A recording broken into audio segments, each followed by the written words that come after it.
તો સુરતની આ પરિસ્થિતિને લઈને સવાલો અનેક ઉઠે છે। અમારી સાથે કોંગ્રેસ નેતા નૈશદ દેસાઈ જોડાઈ ગયા છે। નૈશદભાઈ, સૌથી પહેલા તો સુરતના દ્રશ્યો, તંત્રની પ્રી મોન્સૂન કામગીરીની પોલ ખોલી રહ્યા છે, આપનું શું માનવું છે?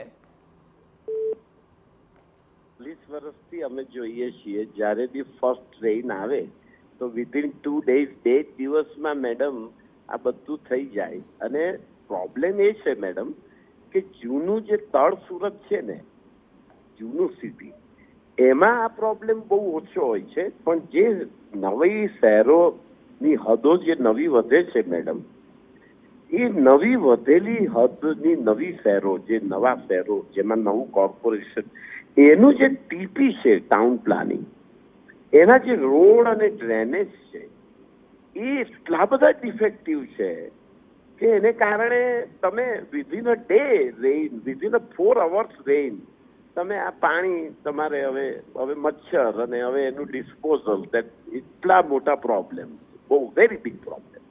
પણ હવે એવું છે મેડમ, હવે એમાં TV9 ને આપણે બધા શું કરીએ? એકચ્યુઅલી છેલ્લા 40 વર્ષથી કોર્પોરેશનમાં સુરતમાં બીજેપી કન્ટિન્યુડ પબ્લિકના વોટ અને સપોર્ટથી છે। હવે કામ એમનું પરિણામ નથી આવી શકતું, પણ હવે આ ત્રાસ દર વર્ષનો છે મેડમ। એટલે નૈશદભાઈ, દર વર્ષે આ પ્રકારની સમસ્યા સર્જાય છે, આપ શું કહેશો તંત્રને આ બાબતે? આપ કોઈ પહેલી વાર તો છે નહીં? નહીં, આ 40 વર્ષથી અમે જોઈએ છીએ મેડમ। આઈ એમ 68, 68 વર્ષ થયા મને ને। 40 વર્ષથી હું લગાતાર જોઉં છું અને 40 વર્ષથી સુરતમાં બીજેપીનું શાસન છે। જી, એટલે આપ તંત્રને શું કહેવા માંગો છો? અધિકારીઓને શું કહેશો? અધિકારીઓને તંત્રે તો મેડમ, તાપી નદી જે છે, સુરતની આસપાસ બી નાની નદી છે ને આ મોટી તાપી નદી છે।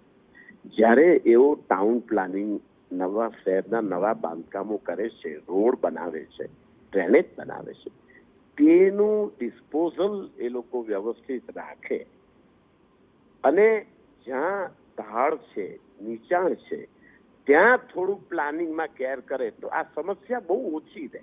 જી, જો સમસ્યા તો રહેવાની મેડમ, પણ આટલી બધી સમસ્યા જે છે ને એ માત્ર ને માત્ર બેદરકારી અને ગેરકાયદેસર બાંધકામ, બેદરકારી, નેગ્લિજન્સી અને ભ્રષ્ટાચાર ને ઉપેક્ષાને કારણે જ આ છે। બાકી સામાન્ય થોડીક સમસ્યા હોય મેડમ, વરસાદ ભારે હોય તો। એટલે શું ડ્રેનેજની કામગીરી અને જે પાણીના નિકાલની યોગ્ય વ્યવસ્થા હોય, આ બધા કામમાં ભ્રષ્ટાચાર થયો હોઈ શકે છે? આ પૂરેપૂરો ભ્રષ્ટાચાર સિવાય કાંઈ જ નહીં। ટીપી સ્કીમમાં મહાનગરપાલિકામાં ટીપી સ્કીમ અને હદ જ્યારે વધે ત્યારે ભ્રષ્ટાચાર પરાકાષ્ઠાએ હોય, બેદરકારી પરાકાષ્ઠાએ હોય, ઉપેક્ષા હોય અને ગેરકાયદેસરતા હોય, આટલું જ હોય તો જ આનું પરિણામ આ રીતે આવી શકે। તો બહુ સ્વાભાવિક છે મેડમ, એ તો પુરવાર થયેલી વાત છે અને દર વર્ષે 40 વર્ષ થયા મેડમ।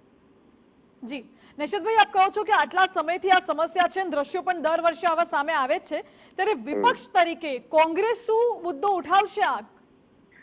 કોંગ્રેસ અત્યારે વિપક્ષમાં કોંગ્રેસની પરિસ્થિતિ ખૂબ ખરાબ છે, છતાં કોંગ્રેસ સતત આ બાબતે રજૂઆતો કરે જ છે મીડિયા સમક્ષ અને સરકાર સમક્ષ। પણ હવે કોંગ્રેસની રજૂઆતો નથી ધ્યાને લેવાતી અને કોંગ્રેસ પણ અત્યારે વિપક્ષ તરીકે નબળી છે, અમે સ્વીકારીએ છીએ। હમણાં રિસેન્ટલી લોકસભામાં કોંગ્રેસ વિપક્ષ તરીકે મજબૂત થઈ ગઈ, અને શું આ મુદ્દોને દમદાર રીતે આપ ઉઠાવશો? આ જરૂર ઉઠાવીશું મેડમ। આપ જેવા સજાગ મીડિયાના આશીર્વાદથી જરૂર અમે ઉઠાવીશું આ મુદ્દાને, પબ્લિકમાં ઉઠાવીશું। નૈશદભાઈ, વર્ષોથી આ સમસ્યા છે, શું અત્યાર સુધી આપે અગાઉ રજૂઆતો કરી હતી તંત્રમાં અને તેનો કોઈ નિકાલ આવ્યો હતો કે નહીં? જી, મેં પણ લગભગ 8-10 વાર રજૂઆત કરી છે, મારી પાસે એની સાબિતીઓ છે, પણ કોંગ્રેસ પક્ષે તો દર વર્ષે પક્ષ તરીકે પણ વારંવાર રજૂઆતો કરી છે, પણ હવે નથી કઈ પરિણામ મળતું। એમાં અમે અમારી નબળાઈ સ્વીકારીએ છીએ।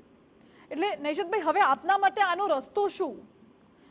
જી, આનો એક જ રસ્તો છે કે બધા જ પોલિટિકલ કાર્યકરો, બધા જ સમાજ સેવકો ભેગા થઈને જાતે જ આનું શ્રમદાન કરે અને જાતે જ અત્યારે જે કંઈ ખામીઓ રહી ગઈ છે એમાં સહકાર આપે અને સત્તા પક્ષ પણ મહેરબાની કરીને રસ્તા પર આવે અને સત્તા પક્ષ પણ આ ગેરકાયદેસરતા અને ભ્રષ્ટાચારને દૂર કરવાનો પ્રયત્ન કરે. નૈશદભાઈ, તંત્રની બેદરકારી ચોક્કસપણે દેખાઈ આવે છે અને વર્ષોથી, હમણાંની કોઈ વાત નથી, પણ એક વિપક્ષ તરીકે કોંગ્રેસ હવે શું કરશે? શું લોકોના પ્રશ્નોને વાચા આપશે? જી મેડમ, બિલકુલ અમે ચોક્કસ પ્રયાસો કરીશું. આપની લાગણી ને આપની ભાવના ખૂબ સાચી છે.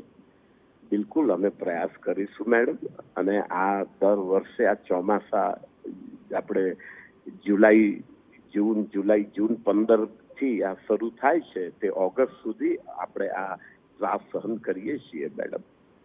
અને હવે આરોગ્યનો પ્રશ્ન ઊભા થાય ને મેડમ, સ્વાભાવિક છે. આ એક મૂળ છે, એનાથી હવે આરોગ્યના પ્રશ્નો ઊભા થશે. જી, સીધી વાત છે મેડમ. જી જી નૈશદભાઈ, આભાર આપનો અમારી સાથે જોડાવા માટે.